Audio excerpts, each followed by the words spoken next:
Tu le vois ce café? Je le finis jamais chaud. Il y a toujours un truc pour venir me perturber.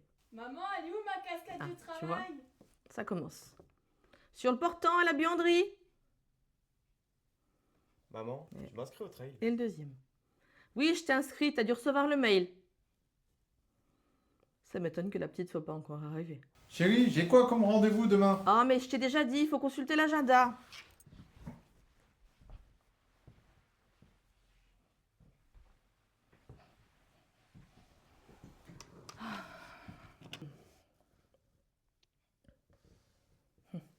Et maintenant, il est froid.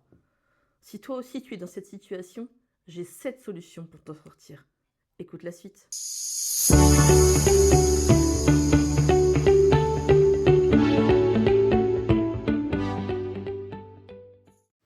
Bienvenue sur cette nouvelle vidéo, je suis ravie de te revoir. Aujourd'hui, on va parler de la charge mentale, mais pas comme tu l'as déjà entendu. Pas de grands discours, pas de théorie, juste toi, moi et des choses concrètes qui peuvent changer ton quotidien vraiment. Parce que tu mérites enfin de le finir, chose qu'est fait. Avant de commencer, je tiens à faire un petit disclaimer. Ici, je vais m'adresser exclusivement aux femmes, aux mamans, parce que nous sommes celles majoritairement écrasées par cette charge mentale. Vous, messieurs, évidemment, je ne vous oublie pas. Dans certaines situations, vous aussi faites votre part. Mais mon discours va principalement s'adresser aux femmes. Le truc qu'on ne dit pas assez. La charge mentale, tout le monde en parle. Mais voilà ce qu'on n'entend presque jamais. Ce n'est pas de la fatigue, c'est de l'occupation permanente. Fatigué, tu peux dormir et récupérer, mais occupé en permanence dans ta tête, même dormir ne suffit plus. Parce que ton cerveau, lui, il ne s'arrête pas. Il tourne, il anticipe, il prépare, il vérifie que tout roule. Enfin, concrètement, tu es sous la douche, censé prendre un moment pour toi, pour souffler, et toi, mentalement, tu dresses la liste des courses. Ou alors, tu regardes un film avec ton conjoint, et toi, tu penses au rendez-vous chez le dentiste que tu dois prendre. Tu t'endors et tu te réveilles à 3 heures du matin parce que tu as oublié de signer un papier pour l'école. C'est pas de l'anxiété, c'est pas un problème de caractère, c'est juste que ta tête est devenue le disque dur de toute la famille. Et pourtant, personne t'a demandé si tu le voulais ce poste. Et le truc qui me met hors de moi, c'est qu'on continue de penser que c'est normal, que c'est comme ça, que c'est l'eau de toutes les femmes. Mais non, en fait, c'est pas une fatalité, c'est une habitude. Et les habitudes, ça se change. Pourquoi c'est toujours toi? Soyons honnêtes 2 minutes. On est entre nous, on peut tous dire. Pourquoi c'est toi qui sais que les chaussures de sport de ton aîné sont trop petites depuis 3 semaines? Pourquoi c'est toi qui as remarqué qu'il restait que 2 rouleaux de papier toilette? Pourquoi c'est toi qui te souviens que la maîtresse a dit jeudi c'est journée pyjama? Parce que tu as appris à remarquer depuis toujours. On t'a appris à anticiper les besoins des autres avant même qu'ils ne les expriment. Et ton partenaire, lui, il n'a pas appris ça. Pas parce qu'il est mauvais, hein, pas parce qu'il n'en est pas capable ou qu'il s'en fiche. C'est juste parce que personne ne lui a appris. Et à vrai dire, tant que ça tourne grâce à toi, pourquoi il changerait? Il n'y a aucune raison en fait. Pourtant, toi, tu n'attends que ça qu'on te propose, qu'on remarque, qu'on anticipe comme toi. Sache une chose, ça n'arrivera pas tout seul. Ce n'est pas ta faute, hein, mais c'est toi qui vas devoir initier le changement. Parce que sinon, rien ne bougera. Allez, voilà comment on va faire. Le transfert de cerveau. Pas une liste de tâches, pas un planning, un véritable transfert de cerveau.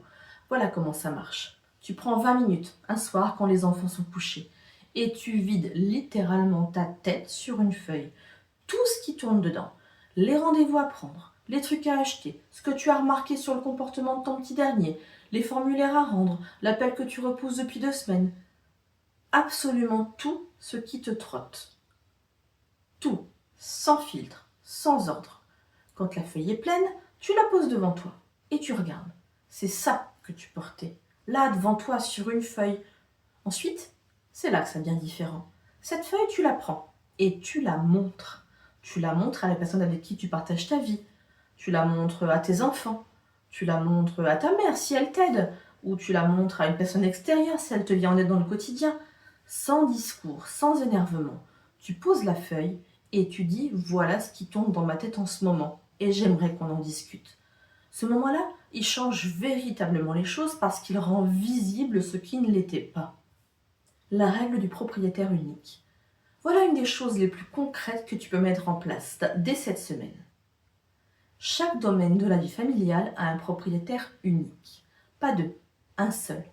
La santé des enfants, un propriétaire. L'alimentation, un propriétaire. L'école, l'activité extrascolaire, un propriétaire. Le budget, pareil, un propriétaire. Le rôle du propriétaire, c'est de penser, d'anticiper, d'organiser, de gérer. L'autre ne s'occupe pas de ce domaine, pas du tout. Il peut exécuter une tâche si on lui demande, mais il ne porte pas le domaine dans sa tête. Ce qui change ici, aucun rappel n'est autorisé. Si c'est le domaine de ton conjoint, tu ne rappelles pas, tu ne vérifies pas, tu ne passes pas juste pour voir si non, tu lâches, vraiment. Alors oui, il peut y avoir des ratés au début, un truc oublié, une tâche mal faite, et à ce moment-là, toi, tu vas avoir envie de reprendre, mais résiste, parce que si tu reprends, tu redeviens le disque dur, et alors, tout recommence. Le bocal des pensées parasites. Celle-là, elle est simple, physique, et elle marche vraiment. Tu prends un bocal, n'importe lequel, et des petits bouts de papier.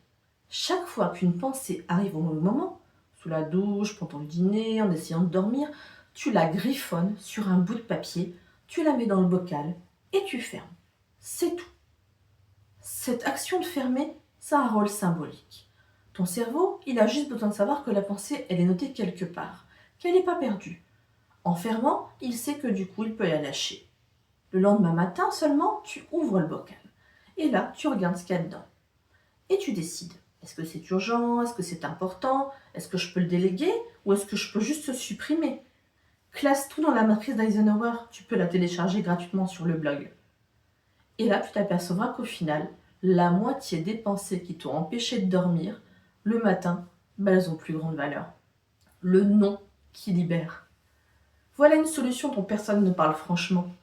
Tu portes probablement des choses dont tu n'as pas à être propriétaire du tout. L'anniversaire de la collègue de ton conjoint, c'est lui qui pense au cadeau ou c'est toi? Le repas de famille chez ta belle-mère, c'est toi qui gères la logistique, les enfants, le dessert à emmener et le cadeau pour la grand-mère? La présentation de ton collègue qui a trop flâné et du coup s'est confié être un peu dans la mouise, c'est à toi de le faire? Il y a des choses que tu fais parce que c'est comme ça, parce que tu l'as toujours fait, parce que si tu le fais pas, tu penses que ce sera mal fait ou pas fait du tout. Tu vas faire quelque chose. Cette semaine, repère une chose comme ça, une seule, et arrête de la faire, tout simplement. Tu l'annonces pas, tu culpabilises pas. Arrête juste et observe ce qui se passe. Soit quelqu'un d'autre va s'en occuper, soit ce sera pas fait, et tu réalises que c'était pas si indispensable. Dans les deux cas, toi, tu auras récupéré de l'espace mental. La conversation de je prends, je lâche. Alors, c'est pas une dispute, c'est pas une liste de reproches. C'est une conversation structurée, courte, bienveillante. Tu t'assois avec ton conjoint, avec tes enfants, avec la personne qui t'aide au quotidien, et tu dis simplement, voilà, la liste des choses que l'on doit assumer, moi, j'en prends certaines, toi, tu en prends d'autres. Pas de j'aimerais que tu m'aides plus, ou alors tu fais jamais rien. Non, juste, moi je prends ça, toi tu prends ça, on se le dit et on s'y tient. Parce qu'en fait, il n'y a pas de raison que tu assumes tout toute seule. Tu vis pas seule. Et qui dit communauté dit partage des missions. Ou alors pour celles qui vivent seules, tu as peut-être des enfants. Et les enfants sont peut-être eux aussi en âge de pouvoir assumer ces missions. Alors au début, on ne comprendra pas forcément ce que ça implique, les contours de ces missions. Mais ce sera là aussi l'occasion de discuter, d'avoir une discussion posée, développée, argumentée. Et la règle après ça, c'est une fois que c'est son domaine, tu ne gères plus. Même si ça t'angoisse, même si tu penses que tu ferais mieux, même si tu vois que ça tarde, ce n'est plus ton domaine. Cette conversation, beaucoup de couples ne l'ont jamais eue, en tout cas jamais explicitement, et pourtant elle change tout. Leur mode avion pour ton cerveau. Chaque soir, à une heure fixe, disons, 21h, tu décides que ton cerveau passe en mode avion. Plus de planification, plus de liste mentale, plus de « ah, j'ai oublié de… » Concrètement, ça donne 5 minutes avant l'heure dite, tu notes tout ce qui traîne dans ta tête. Tu vides, tu poses le stylo et c'est fini. Après ça, si une pensée arrive, tu te dis juste demain. Là, c'est pas pour ce soir. Au début, ton cerveau, il va résister. Il va revenir avec des pensées urgentes, avec des pensées insomniantes. C'est normal. Mais toi, tu tiens quand même. Parce que voilà ce qui se passe. Ton cerveau, il apprend.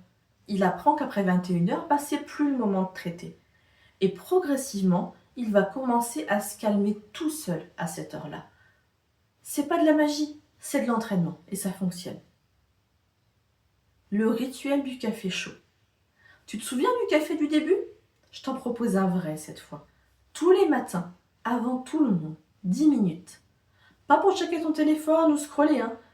Pas pour revoir ta journée. Juste toi, ton café et le silence. Si tu dois te lever quelques minutes plus tôt, je t'assure que ça vaut le sacrifice. Parce que ces 10 minutes, elles ne sont pas anecdotiques. Elles sont un signal que tu t'envoies à toi-même chaque matin. Avant les autres, moi aussi je compte. Et ce signal-là, il change ta posture pour toute la journée. C'est pas de l'égoïsme, c'est la condition pour tout le reste. Alors par où commencer ? Je t'ai donné 7 solutions. Ne te lance pas dans les 7 tout de suite. Ce serait contre-productif. Cette semaine commence juste par le transfert de cerveau. Juste ça. 20 minutes, une feuille, tu vides ta tête. Tu n'as même pas besoin de la montrer à quelqu'un tout de suite. Commence juste par toi.